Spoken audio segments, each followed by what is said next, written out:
ఇంక్లాబ్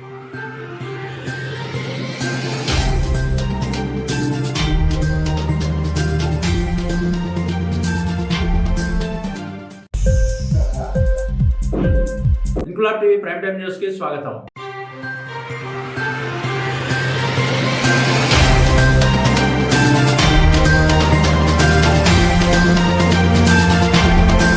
తమ పార్టీ జాతీయ అధ్యక్షుడు చంద్రబాబు నాయుడును సీఎం చేయడమే తమ లక్ష్యమని టీడీపీ విజయనగరం నియోజకవర్గ అభ్యర్థిని ఆదిత్య గజపతిరాజు అన్నారు. టీడీపీ జనసేన పొత్తు నేపథ్యంలో తనను విజయనగరం ఎమ్మెల్యే అభ్యర్థిగా ఇరు పార్టీల అధినేతలు కలిసి నిర్ణయం తీసుకున్నందుకు ధన్యవాదాలని ఆమె అన్నారు. చంద్రబాబును సీఎం గా చేయాలన్నదే తన లక్ష్యమని ఆదిత్య ఈ సందర్భంగా అన్నారు. ఇరు పార్టీల పొత్తు నేపథ్యంలో రాష్ట్రంలో తిరుగులేదని ఖచ్చితంగా గెలుస్తామని ఆమె ధీమా వ్యక్తం చేశారు. కార్యక్రమంలో జనసేన నేత యశస్వి మాట్లాడుతూ ఇరు పార్టీల కలయికలో ఆదిత్యని ఎమ్మెల్యే అభ్యర్థిగా తామంతా కష్టపడి పనిచేసి గెలిపిస్తామన్నారు. పార్టీ లక్ష్యాలు వేరైనా అధినేత మాటే తమ జన సైనికులకు శిరోధార్యమని యశస్వి ఈ సందర్భంగా అన్నారు. ఈ సమావేశంలో టీడీపీ రాష్ట్ర నేత ఐవీపీ బొద్దుల నరసింగరావు, పార్టీ నగరాధ్యక్షుడు ప్రసాదుల లక్ష్మీవరప్రసాద్, కంది మురళీనాయుడు తదితరులు పాల్గొన్నారు.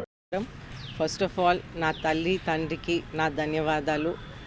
అలాగే ఈరోజు ఉమ్మడి అభ్యర్థులుగా 2 రోజుల క్రితం నన్ను డిక్లేర్ చేశారు. ఇరు పార్టీలకి నేను అభ్యర్థిగా విజయనగరం కాన్స్టిట్యుయెన్సీ నుంచి నిలబడుతున్నాను.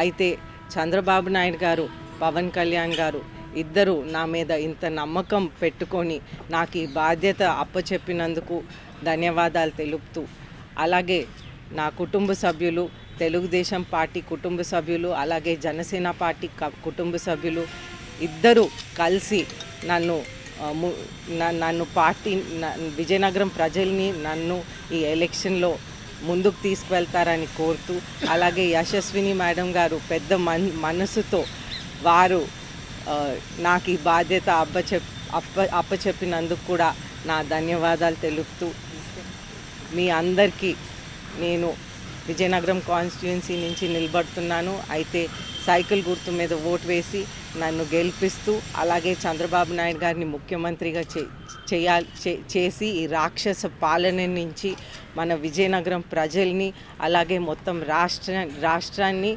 మనం రక్షించుకోవాలని కోరుతూ సెలవు తీసుకుంటాను. అందరికీ నమస్కారం. ఎప్పుడెప్పుడా అని చూస్తున్న సందర్భం అయితే ఇప్పుడు వచ్చింది. ఎవరంటే ఇది తప్పకుండా అంటే అశోక్ గజపతిరాజు గారా లేక అదితి గారా అన్న ఒక సందిగ్ధం అయితే అయింది. జనసేన టీడీపీ అనేది తప్పకుండా ఈసారి ఇరు పార్టీల జెండా ఎగురుతుంది. మొట్టమొదట నేను మనస్ఫూర్తిగా అదితి గారికి నా విషెస్తో పాటు నా ఆశీర్వాదాలని ప్రతిసారి ఎందుకంటానంటే, తప్పకుండా ఈసారి మన ఇరు పార్టీల జెండా ఎగురుతుంది. అది తథ్యం, అది తప్పకుండా జరిగేది. అయితే ముఖ్యంగా కొన్ని విషయాలు మనం చెప్పుకోవాలి. ఎప్పటి నుంచో అశోక్ గజపతిరాజు గారి కుటుంబం వాళ్ళు ఎన్నో సర్వీసెస్ చేస్తున్నారు. పేద ప్రజలకి అండగా ఉన్న ఈ కుటుంబాన్ని తప్పకుండా విజయనగరం ప్రజలు ఆశీర్వదిస్తారు. అలానే అదితి గారిని తప్పకుండా గెలిపించుకునే బాధ్యత కూడా జనసేన పార్టీ తరపు నుంచి మేము తీసుకుంటున్నాం. అయితే ముఖ్యంగా ఇరు పార్టీల నుంచి ఉమ్మడి అభ్యర్థిగా అదితి గారిని అనౌన్స్ చేసినప్పుడు జన సైనికులతో పాటు టీడీపీలో ఉన్నవాళ్ళు అలానే ప్రజలు ముఖ్యంగా సంతోషపడ్డారు.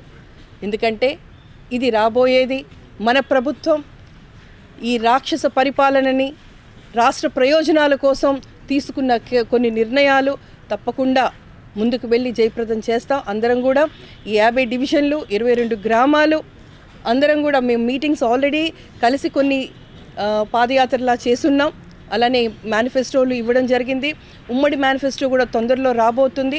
అది కూడా నాకు తెలిసి 28 మాకు తాడేపల్లిగూడెంలో అది అనౌన్స్ చేయడానికి మా ప్లాన్స్ అయితే ఉన్నాయి. అయిన తర్వాత తప్పకుండా ఈ కార్యాచరణ అలానే ఉమ్మడి మేనిఫెస్టోతో పాటు ప్రజలకి మేము ఏ విధంగా సపోర్ట్గా వెళ్తామన్నది అది కూడా నమ్ముతున్నారు. మేము చేసి తీరుతాం. మా అధ్యక్షులు పవన్ కళ్యాణ్ గారు అలానే చంద్రబాబు గారు తీసుకున్న ప్రతి నిర్ణయాన్ని మేము శిరస వహించి తప్పకుండా ప్రయోజనాల కోసం రాష్ట్ర ప్రయోజనాల కోసం ముందుకు వెళ్తాం. అలానే తొందరలో మేము జనసేన తరపు నుంచి అలానే తెలుగుదేశం తరపు నుంచి కొన్ని మీటింగ్స్ అయితే ప్లాన్ చేసుకుంటున్నాం నాయకులతో కార్యకర్తలతో. అది ఏ విధంగా అనేది మీకు తప్పకుండా తెలియపరుస్తాం. ఇది కార్యాచరణ అనేది చాలా ప్లాన్డ్గా ఉన్న కొంత టైంలో ఏ విధంగా మేము మా నాయకులకి కార్యకర్తలకి ఏ విధంగా ట్యూన్ చేసి కార్యాచరణ అనేది చెప్పి తప్పకుండా ముందుకు వెళ్తున్నాం. ఇది మా జెండా, ఇరు పార్టీల జెండా ఎగిరే రోజులు తొందరలో వస్తున్నాయి. ఇది అందరూ మీ మీడియా మిత్రులు కూడా మీరు సహకరించి మాకు సపోర్ట్ చేయమని కోరుకుంటున్నాం. జై జనసేన, జై టీడీపీ. ఇంక్లాబ్ టీవీ వీడియోలు మీకు నచ్చినట్లయితే లైక్ చేయండి, షేర్ చేయండి, కమెంట్ చేయడం మర్చిపోకండి. సబ్స్క్రైబ్ చేయని వాళ్ళు వెంటనే సబ్స్క్రైబ్ చేసుకోండి. మా వీడియోలు మీరు వెంటనే చూడాలనుకుంటే కింద ఉన్న గంట సింబల్ని గట్టిగా కొట్టండి.